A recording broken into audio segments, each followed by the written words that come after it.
사도행전 24장 27절 말씀입니다. 사도행전 24장 27절입니다.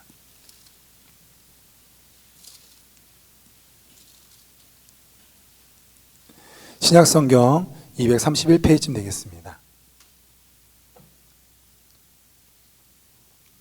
같이 함께 사도행전 24장 27절 마지막 절 말씀 읽겠습니다. 시작. 이태가 지난 후 보르기오 베스도가 벨릭스의 수임을 이어받으니 벨릭스가 유대인의 마음을 얻고자 하여 바울을 구류하여 두니라. 아멘. 우리 옆에 있는 분들, 특별히 가정에서 예배드리는 분들 함께 인사를 나눴으면 좋겠습니다. 예배에 은혜 받으시기 바랍니다 하고 인사하겠습니다.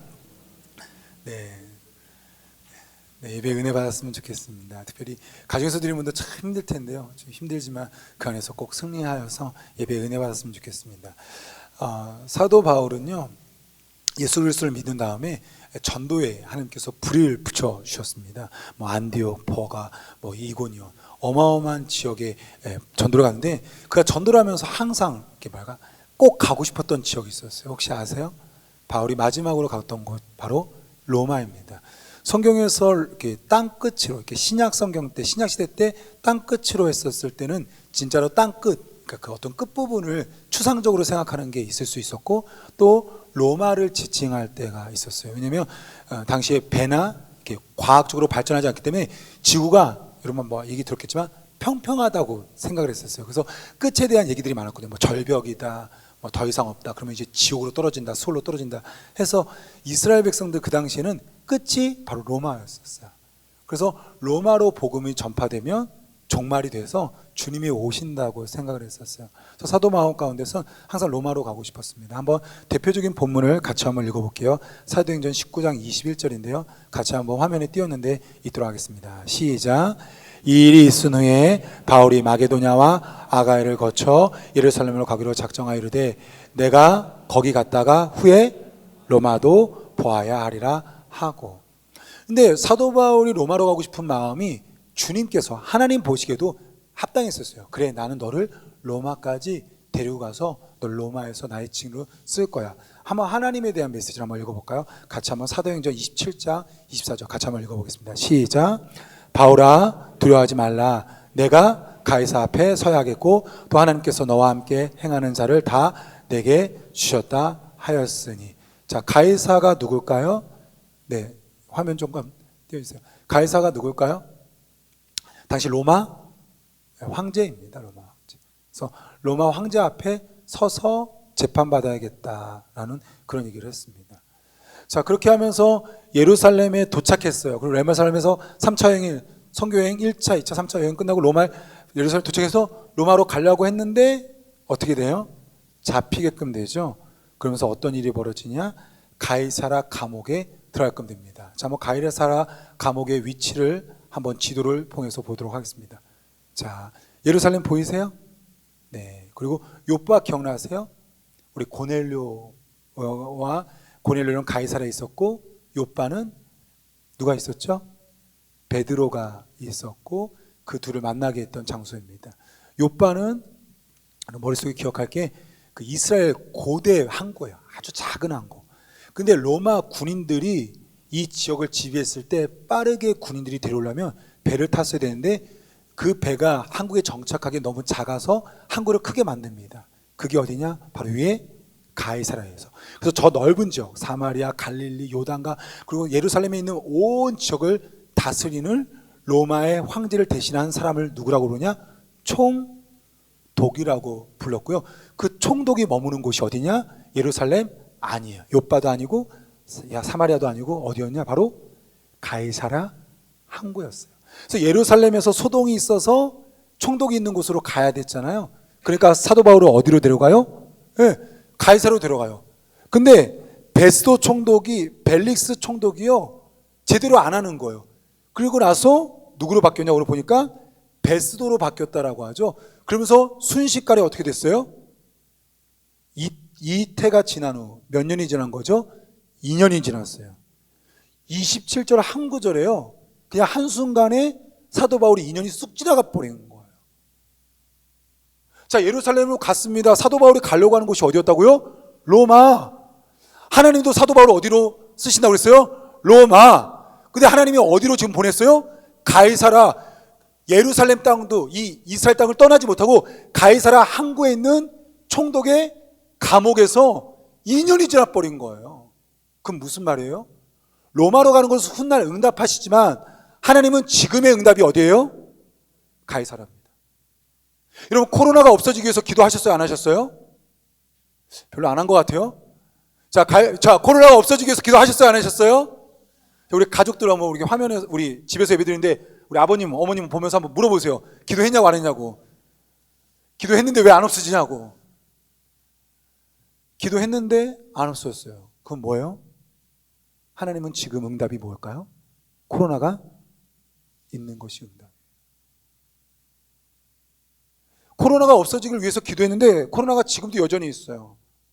그럼 코로나가 지금 있는 것이 응답입니다. 오늘은 이제 코로나, 이제 이 사도 바울의 2년의 이 감옥 생활이 이거밖에 기록되어 있지 않는데 이것이 훗날 사역을 통해서 이런 의미가 있었구나. 그걸 보면서 코로나가 지금 시간적으로 우리가 훗날 미래에서 어떠한 역할을 할지를 미래적 관점으로 지금 코로나를 재해석하도록 하겠습니다. 첫 번째입니다. 하나님은요, 우리를 예행 연습의 삶으로 이끄신다는 거예요.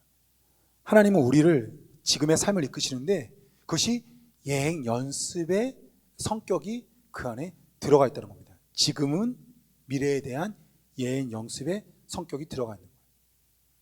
자, 한번 표를 준비했는데요. 함께 한번 사도 바울이 어떻게 감옥됐는지, 사도 바울이 이렇게 감옥에 있었습니다. 한번 볼까요?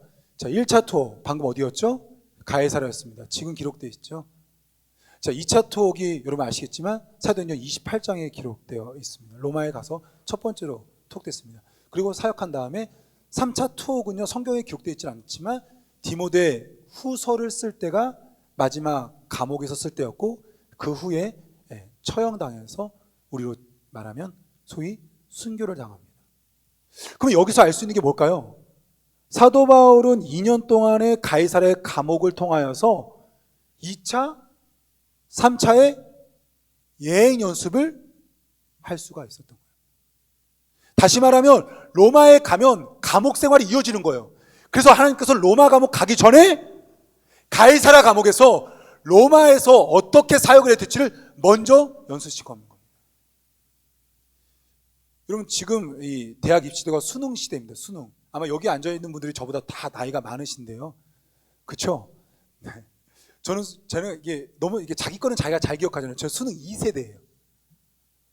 여러분, 뭔 말인지 알겠어요? 여러분 뭐 관심이 없으니까. 제 76년생입니다. 이렇게 또 나이를 밝히면 또 안 그래요. 76년. 제 윗선배가 75년생이에요. 75년생이요. 정말 미치려고 했었어요. 왜냐? 75년생 위에 74년생. 혹시 여기 74년생이 있는지 모르겠어요. 우리 이런 거죠. 마지막 학력고사 시대예요. 학력고사랑 수능은요, 시험 유형이 완전히 바뀐 거예요. 학력고사는요, 뭐죠? 학교를 지원합니다. 이 수능 시대 진짜 교육부가 정말 멍청한 건데, 시험 제도를 바꾸면, 입시 제도를 바꾸면 안 되는데, 시험 제도도 바꾸고, 후지원에다가, 세계 복수 지원에다가, 논술고사까지 만들었어요. 한순간에 후지원, 복수 지원, 논술고사, 엉망이 됐어요. 수능 나왔는데요, 저 아직도 기억나요. 수학생님이 수능 문제를 못 푸셨어요. 우리 앞에서. 그냥 이게 1이면 1이었다는 이 문제식에서 막 이렇게 막 꼬우는 거죠. 막 이렇게 지금 이렇게 제가 이렇게 있죠. 이 점이 자, 몇 개가 있나? 이런 문제가 나오는 거예요. 제가 그 76년생 제가 수능 2세대 두 번째로 시험을 보면서 깨달았어요. 예행 연습, 앞선에서 누가 한번 걸어가는 것이 얼마나 중요한지. 선생님들도 저희 입시를 못 가이드 하고요. 저도 그래서 정말 웃긴 게 성적이 나쁜 애들이 대학을 더 잘 가고 막 저희는 그런 전모가 없었고 선생님도 어떻게 가이드를 해주지 못해가지고. 이런 하나님은 그래서 어떤 분이시냐? 지금의 상황이 여러분 이렇게 살아가잖아요. 그 중에 뭐가 있냐면 내 미래의 것들에 대한 예행 연습이 있어요. 그러면 축복은 뭐예요? 지금의 삶의 모습을 보면서 이게 미래의 것일 수도 있구나 하면서 지금을 다루면서 미래를 대비하는 거죠. 대표적으로 아주 쉬운 예로 누굴까요? 아마 다윗이지 않을까 싶습니다. 다윗은 사무엘을 통하여서 기름 부음 받죠. 성경에서 기름 부음 받는다, 그건 무엇을 의미하죠? 왕으로서의 임명을 의미합니다. 근데 여러분 아실 겁니다. 사무엘에게 기름 붓자마자 다윗이 왕이 되질 않아요. 그리고 15년의 삶이 지난 다음에 왕이 되죠. 15년 동안 수많은 일들이 있었어요. 가장 긴 것은 10년 조금 넘게 도망자의 삶을 살았습니다. 그러면 다윗에게 도망자의 삶을 살 때 둘 중에 하나인 거예요. 기름 부음을 염두하고 난 왕이야 하고 살아가든지, 아니면 뭐야, 그걸 그냥 있었던 사건이다 라는 거였어요. 혹시 아비가일 기억나세요? 아비가일이 자기 남편의 어리석음 때문에 다윗을 만났을 때 다윗에게 뭐라고 하죠? 당신 하나님의 기름 부은 자, 훗날에 왕이 될 텐데 이렇게 어리석은 짓 하면 어떡합니까? 다윗의 15년은 기름 부음을 가지고 미래를 준비하는, 대비하는 거였어요. 난 왕으로서 살 것이다. 난 왕이 아니다. 지금 코로나의 상황으로 여러분 한 4가지의 특징이 있는 것 같습니다. 첫 번째, 국가의 기독교에 대한 입장, 여실히 보여주죠. 세상의 기독교에 대한 태도, 여실히 이번 10개월 동안 보셨을 것입니다. 또한 세 번째, 교회의 분열. 지금 교회가 반토막 났어요. 코로나 때 왜 모여서 예배드리냐 하면서 아예 모여서 예배드리는 것을 처음부터 반대했던 목사님들, 유명한 목사님들이 유튜브나 교회 영상에서 모이면 안 된다고, 정부 정책에 100% 순종해야 된다고, 예수님도 그랬을 거라고 이렇게 말하는 분과 아니라고, 이거는 교회에 대한 탄압이라고 하면서 기독교 자체, 지금 한국 기독교 자체가 지금 반토막이 나버렸습니다. 네 번째입니다. 성도가 흩어져 버렸어요. 성도들이 흩어져 버렸어요. 근데 여러분 아시죠? 이게 사실상 이미 예수님께서 말씀을 하신 부분입니다. 하나씩 한번 살펴볼까요? 우리 누가복음 21장 12절인데요. 이렇게 표현되어 있습니다. 누가복음 21장 12절입니다. 한번 같이 한번 읽어볼까요? 시작. 이 모든 일을 전에 내 이름으로 말미암아 너희에게 손을 대어 박해하며 회당과 옥에 넘겨주며, 누가요? 임금들과 집권자들 앞에 끌려가거니와. 자, 나라의 지도자는 기독교를 인정해요? 인정하지 않아요? 인정하지 않아요. 자, 코로나를 통해서 우리가 배워야 됩니다. 이젠 언제 주님이 다시 올지 모르겠지만 절대 집권자들은 기독교를 인정하지 않아요. 집권자들 중에 그리스도인이 있어요. 그러나 어떠한 정부도 기독교를 인정하지 않아요. 반드시 어떠한 목록으로 뭐라고 했죠? 끌려갑니다. 그래서 교회에 코로나가 터진 것과 반드시 세상에서 코로나 터진 건 달라요. 너무 억울하죠. 근데 성경을 보면서 아셔야 돼요. 정부는, 임금들은, 집권자들은 분명히 교회를 다르게 대해요. 두 번째입니다. 세상의 반응입니다. 16절 말씀 같이 한번 볼까요? 시작. 심지어 부모와 형제와 친척과 벗이 너를 넘겨주어 너희 종의 며칠 죽이게 하겠고. 누가 넘겨준대요? 우리의 가족들이. 다른 사람이 아닙니다. 우리의 적대자가 아니라 우리의 가족조차도 우리를 미워하게끔 된다는 거예요. 세상은 더 심각하겠죠. 마지막 때가 될수록 세상은 기독교를, 교회를 더 싫어할 겁니다. 아니, 가족 중에도 우리를 고발해서 우리를 정부에 넘길 거예요. 그래서 코로나 때문에 막 욕하잖아요. 교회가 왜 저래? 막 욕하잖아요. 이번에도 또 이번 주에 크게 기독교인들이 또 터졌죠. 무수히 많은 욕을 먹을 거예요. 왜 숨겼냐? 왜 거짓말했냐? 그러나 우리 입장에서는 분명히 그분들은 아니, 우린 숨어서라도 기도하고 싶었다라고 말할 거예요. 분명히 다르죠. 세 번째입니다. 교회의 분열입니다. 우리 마태복음 24장 11절인데요. 함께 한번 보겠습니다. 시작. 거짓 선자가 많이 일어나 많은 사람을 미혹하겠으며. 거짓 선지자예요. 불교가 문제가 아니라, 이슬람교가 문제가 아니라 기독교 내에서 성경을 남다르게 해석하는 거예요. 그러면 어떤 일이 벌어지죠?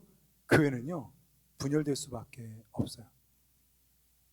거짓 선지자, 하나님의 말씀에 있어서 정말 다르게 해석하면서 교회는 분열된다는 겁니다. 마지막 네 번째 우리 12절 마태복음 24장 12절 같이 한번 읽어볼까요? 시작. 불법이 성함으로 많은 사람의 사랑이 식어지리라. 세상뿐만 아니라 교회 내에서 많은 사람의 사랑이 식어지면서 교회는 낙해질 겁니다.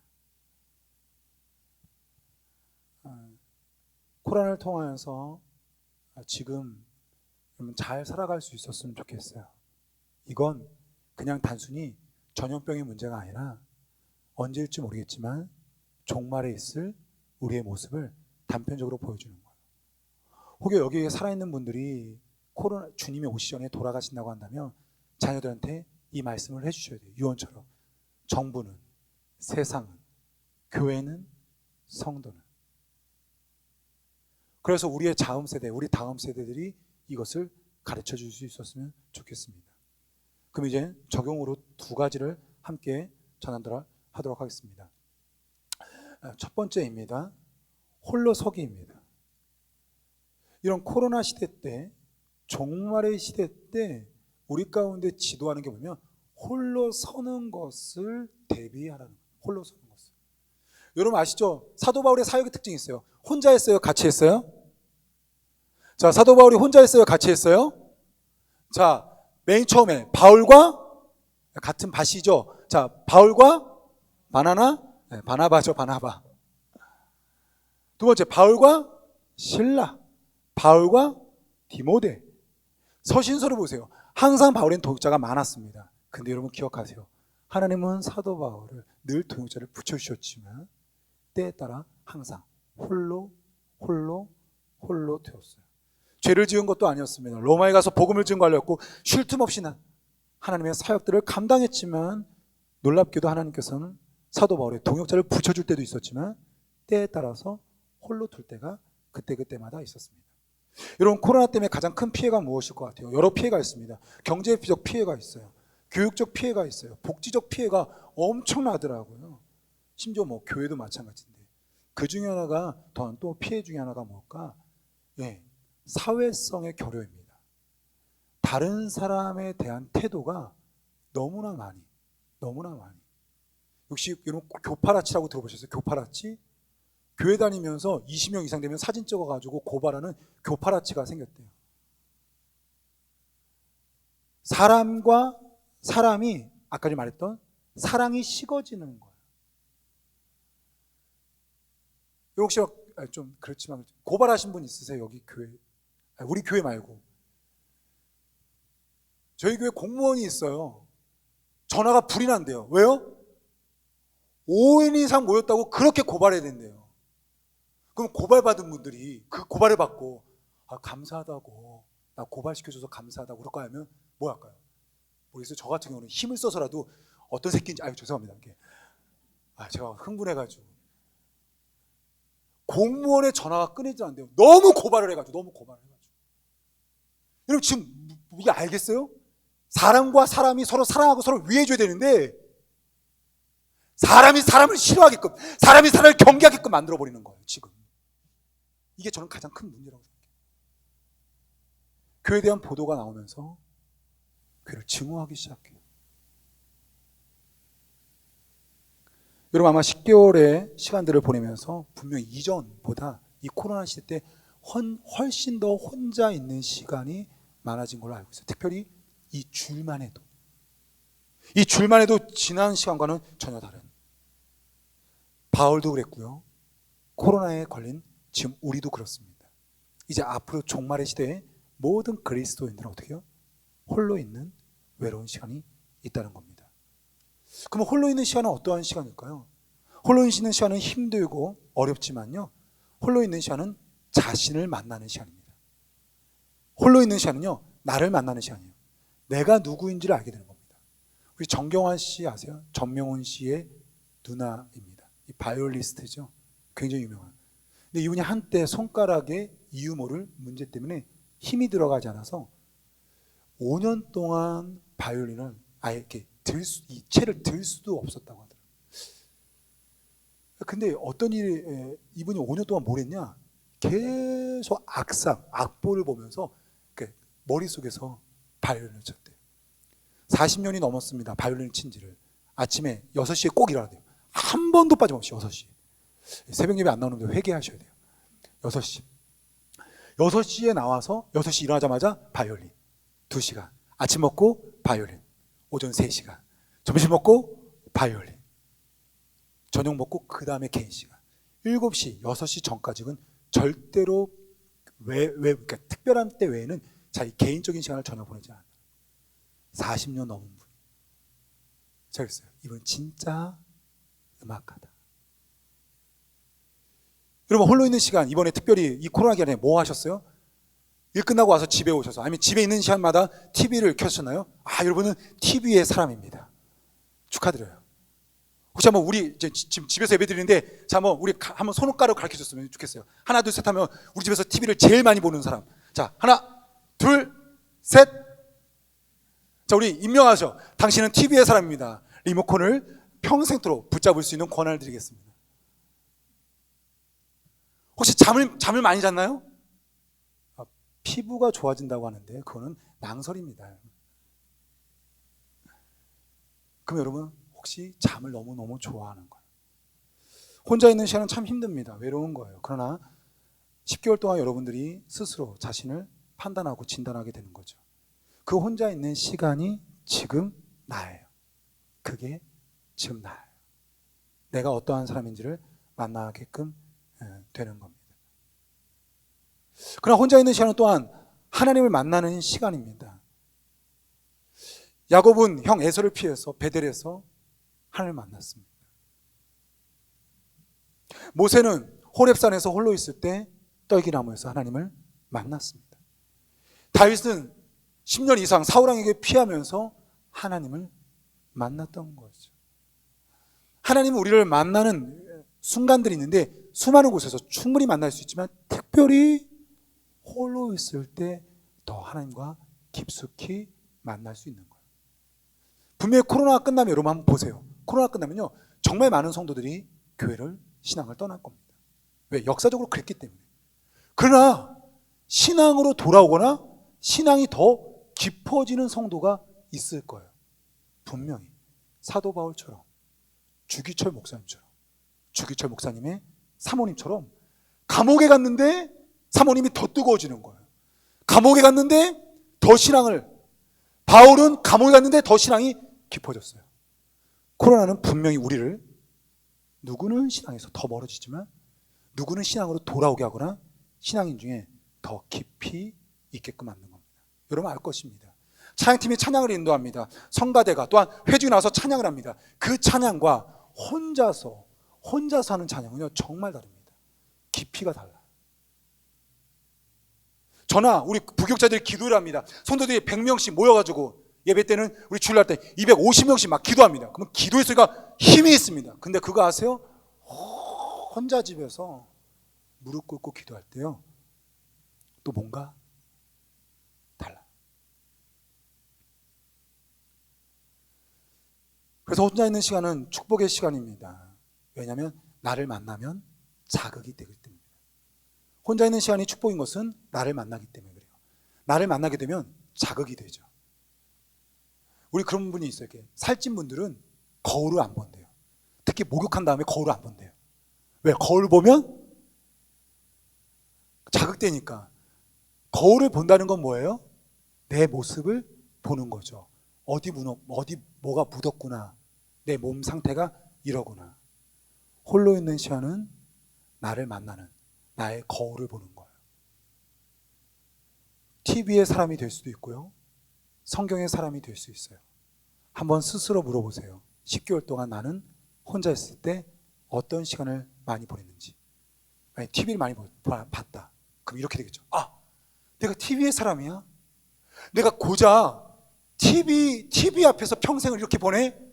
그러면 내가 되고 싶은 사람이 있을 거예요. 나는 성경의 사람이 되고 싶어. 난 평생 하나님 말씀을 읽었다라고 우리 자녀들이 기억하고 싶어. 홀로 있으면서 거울로 나를 보고 나를 만나게 돼서 우린 자극받게 되면서 변화가 일어날 수 있어요. 그래서 홀로 있는 시간은 나를 만나기 때문에 축복된 시간이에요. 홀로 있는 시간은 하나님을 만나기 때문에 축복된 시간입니다. 하나님을 만난 것에 대한 부분은 굉장히 많기 때문에 지금 다 설교할 수는 없고요. 딱 하나만 좀 볼게요. 하나님을 만나면요, 평안이 임해요. 한번 따라할까요? 하나님을 만나면 평안이 임한다. 하나님을 만난 사람의 특징이 여러 가지가 있는데 그 중에 하나가 평안합니다. 한번 옆에 있는 분들에게 물어보세요. 평안하세요? 네, 평안하세요? 네. 대표적으로 다윗이 그랬습니다. 여러분, 다윗이 집에 돌아왔는데 자기를 부른 거예요. 산에 있는데 자기를 부른 거예요. 보니까 이상한 아저씨, 할아버지 한 분 계시고 아버지 계시고 형들 7명이 쭉 줄 서 있네. 뭔가 있는 거죠. 이거 한번 생각해 보세요. 저희 집에서 막 삼겹살을 구워 먹는데 제가 집에 퇴근해서 들어왔는데 삼겹살 먹고 있는 거예요. 나도 모르게. 기분이 좋아요, 나빠요? 너무 비유가 마음에 안 드나요? 전 그래요. 저 고등학교 때 그랬었어요. 저를 부르지도 않고 우리 자기들끼리 삼겹살 구워 먹는 거예요. 제가 막 화가 났던, 그래서 제가 막 열받았던 그랬던 기억이 나요. 놀라운 거예요. 다윗이 형 첫 번째, 두 번째, 세 번째 군인이에요. 자기는 목동이에요. 무슨 말이에요? 이미 직업적으로 아들 많으니까 이센 막내 아들을 그냥 종처럼 부렸던 거예요. 사무엘을 부릅니다. 다윗은 부르질 않았어요. 근데 다윗이 그 분위기를 분명히 그 10대 소년이 알 텐데 어떻게 해요? 얼굴이 붉고 아름다웠대요. 속에 보니까 사무엘을 보자마자 얼굴이 붉고 아름다웠대요. 무슨 말이에요? 화 안 났다는 거죠. 나 몰래 삼겹살 먹었는데 화 안 내는 거예요. 다윗이 왔는데 이세 아버지가 자기를 부르지 않고 형들끼리 있고 그 유명한 사무엘이랑 있는데 다윗은 얼굴이 붉고 아름다운 거예요. 왜냐? 이미 산에서 양을 치면서 사자로부터 곤으로부터 자기를 지켜주신 하나님 만났죠.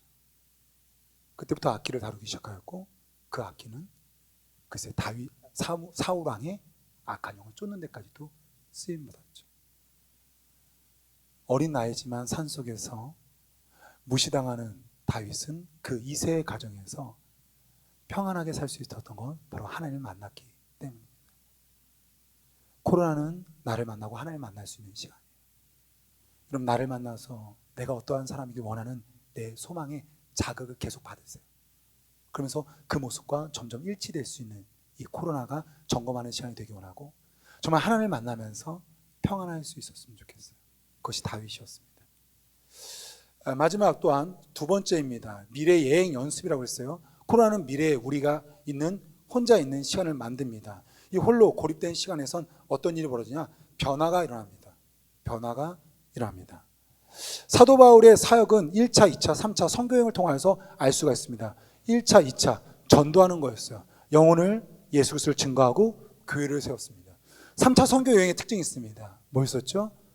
새로운 곳을 간 게 아니라 1차, 2차 때 갔던 교회를 돌보았습니다. 그러니까 사도 바울의 특징은 하나는 교회 세우는 거, 예수 그리스도를 증거해서 예수님 믿게 하고 믿는 사람들끼리 교회를 만들어서 교회를 세우는 거, 또한 세운 교회를 돌보는 거, 그것이 사도 바울의 사역이었습니다. 근데 이 모든 것이 어떻게 된 거예요? 감옥에서 스탑된 거예요. 전도할 수 없고 또 어떻게 해요? 교회를 돌볼 수가 없게 된 거예요. 근데 사도 바울에게 변화가 일어났습니다. 우리 함께 하나님 말씀 보겠습니다. 빌립보서 1장 7절 말씀입니다. 교회를 돌보는데 이렇게 돌보는 거예요. 같이 한번 읽어볼게요. 시작. 너희 무리를 위하여 이와 같이 생각하는 것이 마땅하니 이는 너희가 내 마음에 있음이며 나의 매임과 복음을 변명함과 확정함에 너희가 다 나와 함께 은혜에 참여한 자가 되미로라. 나의 매임 무슨 말이에요? 내가 지금 감옥 가 있다라고 표현한 겁니다. 감옥 가 있을 때 지금 뭐 한 거예요? 빌립보 교회에 편지를 쓰인 거예요. 복음의 확장함에 있어서 복음의 그 능력에 있어서 내가 전혀 방해된 것을 못 느꼈다라고 말하는 거예요. 사도 바울이 교회를 돌보는데 예전에 어떻게 했어요? 사람 보내거나 직접 갔어요. 근데 이제는 뭐로 돌봐요? 편지로 돌봐요. 그 편지가 놀랍게 하나님께서 인정하셔서 무엇이 됐어요? 우리의 성경이 되었어요. 사도 바울이 그걸 알았겠어요? 모르지만 하나님은 그를 변화시켰어요. 언제? 홀로 있을 때. 두 번째 변화입니다. 함께 한번 볼까요? 빌립보서 1장 13절입니다. 읽겠습니다. 시작. 이러므로 나의 매임이 감옥에 있는 것이 그리스도 안에서 온 시위대왕과 그 밖의 모든 사람에게 나타났으니. 전도의 대상자가 바뀌었어요. 누구래요? 시위대, 로마 군인들, 그리고 그 군인들의 가족들과 그 군인들의 친구, 친척들이 예수님을 믿기 시작했습니다. 사도 바울은 찾아가서 복음을 전했지만 이젠 감옥에 있어서 어떻게 해요? 감옥에서 만날 수 있는 유일한 그 감옥을 지키는 로마 군인 간수들에게 복음을 전하면서 앉아있으면서 복음이 전파되는 것을 경험했습니다. 기록된 걸로는 4시간씩 4명씩 복음을 전했다는 거예요. 그래서 맨날 4명은 어떻게 되는 거예요? 원하든 원치 않든 사도 바울의 설교를 들어야 되는 거예요. 한번 여러분 생각해 보세요. 매일매일 4시간씩 설교를 들어요. 벌써 성씨만 들어도 여러분 끔찍하죠. 자, 설교를 4시간씩 들어요. 매일매일. 강제로 들을 수밖에 없는 거예요. 왜? 보초를 쓰고 있기 때문에. 그러면서 그들 가운데 복음이 들어갔습니다. 감옥에 있으면서 사도 바울의 사역에 변화가 일어났습니다. 제 삶 가운데서 목회에 있어서 도움을 줬던 시기 중에 하나가 유학이었습니다. 유학에서 많은 것을 배웠다는 게 아니라 제가 군대 이후로 처음으로 목회 사역을 멈췄던, 그 이후에는 유학 때 목회 열렸지만 6개월 동안 제가 처음으로 목회 자기 삶을 사다가 멈춰버렸어요. 저는 린치버그에 있는 리버티 신학교, 리버티 유니버시티를 나왔는데요. 그 유니버시티에는 한국인 목회자가 200명이 있었어요. 근데 200명 중에 기도와 새벽 기도에 나오는 분이나 새벽 기도를 하는 분들은 20명도 채 안 됐어요. 그래서 제가 깨닫게 됐어요. 우린 사역 때문에 새벽 예배를 드린 거였구나. 그러면서 제가 2년 동안 더 몸부림치면서 지키려고 했던 것이 새벽 예배였습니다. 혼자 제 공부방에서 매일매일 한국에 있는 목사님 설교를 돌아가면서 듣고 설교를 쓰고 30분 이상씩, 어쨌든 1시간 이상씩 매일매일 기도했어요. 매일매일. 이게 제가 몸부림치는 거였어요. 왜? 나는 목사다. 난 목사다. 여기 유학을 왔지만 난 목사다. 근데 그러한 삶이 저에게 굉장히 많이 변화를 시켜줬습니다. 누가 보이기 시작했냐? 은퇴한 목사님들이 보이기 시작했어요. 은퇴한 목사님들이. 정말 기라성 같은 목사님이었습니다. 근데 은퇴 후에 보니까 너무 충격적인 거예요. 그래서 제가 깨닫게 된 거야. 진짜 우리의 목사의 모습은, 전도사님의 모습들은 어디에서 판정이 되는 거예요? 모든 사역이 중단됐을 때 진짜 새벽 예배를 드리는 분이냐, 진짜 전도하는 분이냐, 진짜 기도하는 분이냐라는 거예요. 아마 장로님들도 그러지 않을까요? 아마 권사님들도 그러지 않을까요? 시무 권사일 때 그렇게 열심히 했던 권사님들이 혹시 은퇴하고 나서 여러분 어떠셨나요? 제가 깨닫게 된 거예요. 어차피 목사의 인생은 코로나든 종말이든 언젠가 중단돼요. 제가 그게 유학에서 너무 좋았던 거예요. 내 신분이 바뀌는 순간이 있구나. 학생 신분으로. 그래도 나는 목회자다. 그러면 새벽 기도를 하는 거죠. 그러면 전도를 하는 거죠. 코로나로 우리의 모든 사역이 중단됐습니다. 목장 모임, 전도, 교육, 모든 사역이 다 중단됐습니다. 그러나 여러분 아십시오. 중단은 변화에 대한 요인입니다. 중단됐을 땐 변화해서 성장하거나, 변화해서 열매 맺거나, 변화하지 않아서 끝나는 거나, 둘 중에 하나입니다. 중단되면 무조건 둘 중에 하나예요. 변화할 것이냐, 변화하지 않을 것이냐. 사업이 망했어요? 거래처가 끊겼어요? 그러면 둘 중에 하나죠. 내가 어떻게요? 변화될 것이냐. 그래서 거래처를 어떻게 만날 것이냐. 우리의 사업을 어떻게 변화시킬 것이냐. 끝났다? 어떻게 하지? 그러다 완전히 끝나는 게 있죠. 대표적으로 혹시나 기억나세요? 사진기에 세계적인 필름 회사 2군데. 첫 번째 코닥, 두 번째 혹시 아세요? 후지 필름 아세요?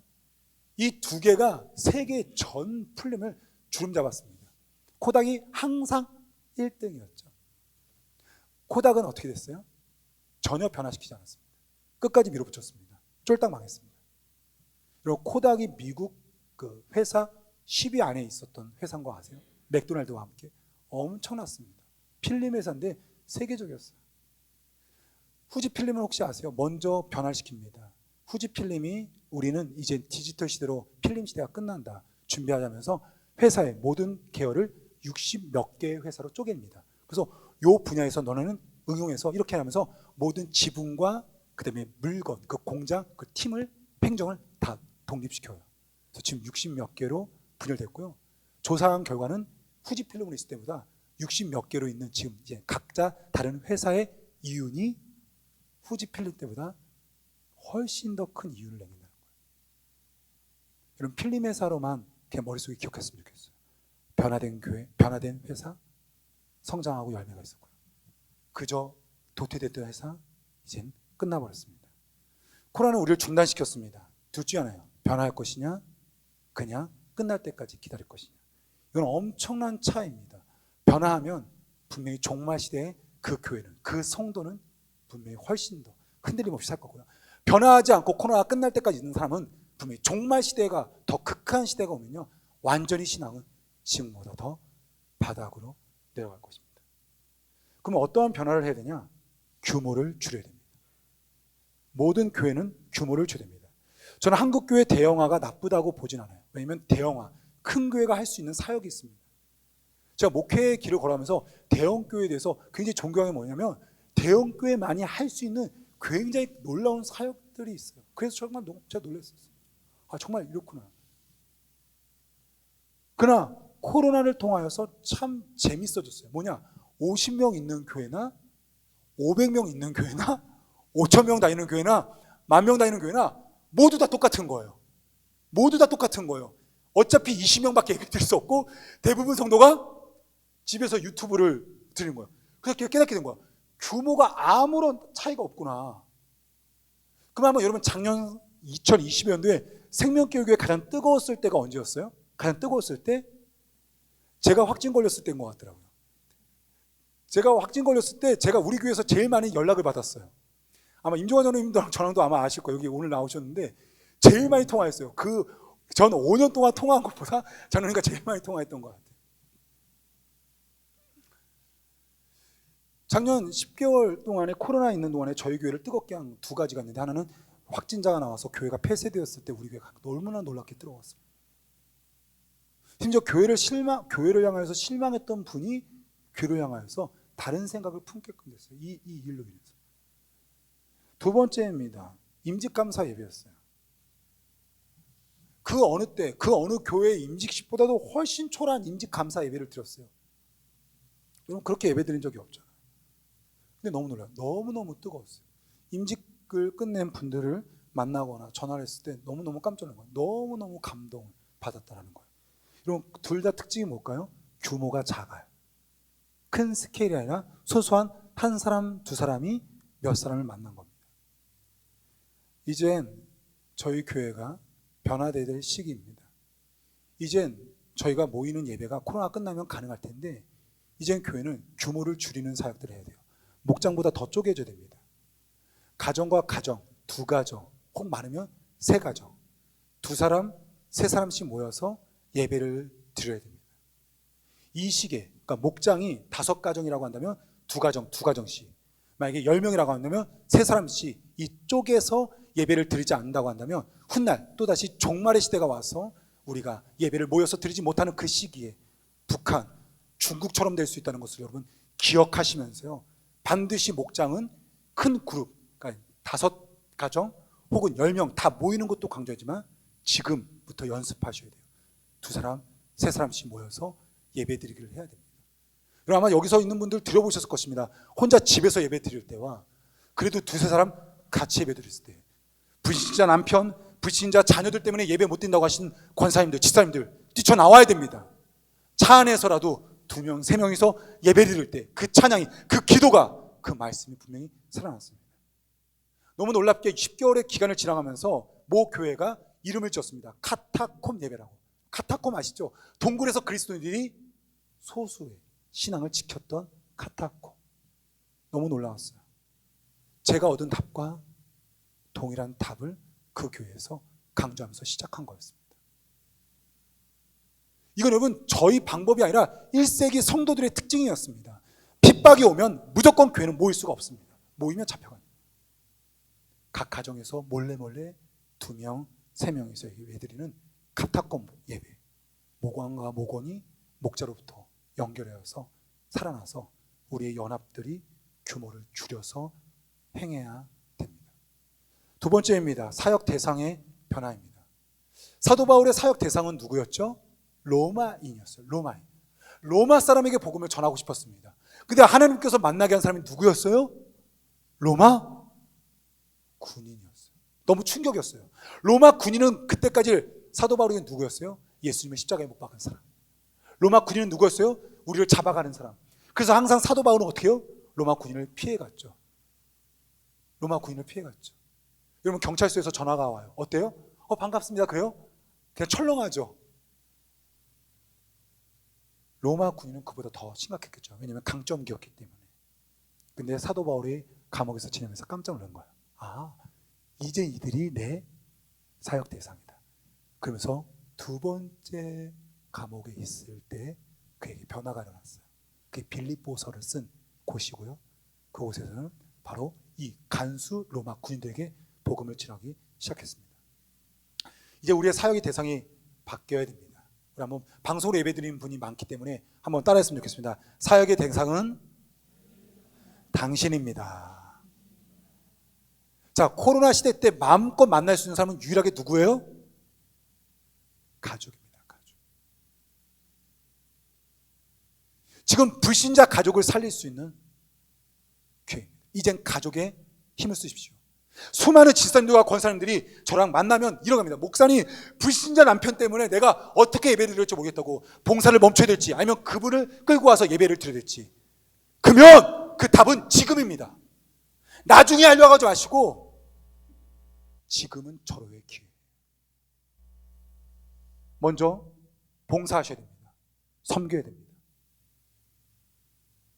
가족과 있는 시간이 많기 때문에, 이제 주일날 가족과 함께 하는 시간이 많기 때문에 남편은 불신자 가족을 섬기십시오. 봉사. 두 번째, 교제. 늘 교회 와서 나 외롭게 남겨놨던 남편의 서러움을 지금 교제로서 남편을 위로해 주시기 원합니다. 불신자 자녀들을 위로해 주시기 원합니다. 그 다음에 세 번째, 그 다음에 예배입니다. 예배. 전도죠, 전도. 불신자 가족이 이제 전도하는 겁니다. 섬기다가 교제하고 띡 한번 전하는 겁니다. 한번 예수님 믿어볼래? 한번 우리 예배 한번 같이 들어볼래? 전도, 그리고 예배, 맨 마지막 이제 신앙에 대한 교육이 우리 가족들에게 일어나야 돼요. 물론 저는 믿음의 가정에서 태어나 있고 또한 양가 집안이 다 믿음이기 때문에 이런 갈등이 없습니다. 참 미안하죠. 참 미안하죠. 그럼에도 불구하고 저희 가정도 어김없이 가족과의 시간이 많은 것이 지금 사실입니다. 가족을 섬기고 가족과 교제하고 가족에게 전도하고 가족과 함께 예배드리고 가족과 함께 말씀의 가르침, 교육이 저희가 일어난다고 한다면 코로나가 끝난 다음에 그 가정은 변화될 것이고, 심지어 종말의 시대가 왔을 때 분명히 그 가정은 살아날 겁니다. 규모를 줄이는 사역과 사역 대상의 변화가 이젠 한국교회에 일어나야 됩니다. 우리 이러한 역사가 생명교회 교회 가운데 있기를 소망합니다.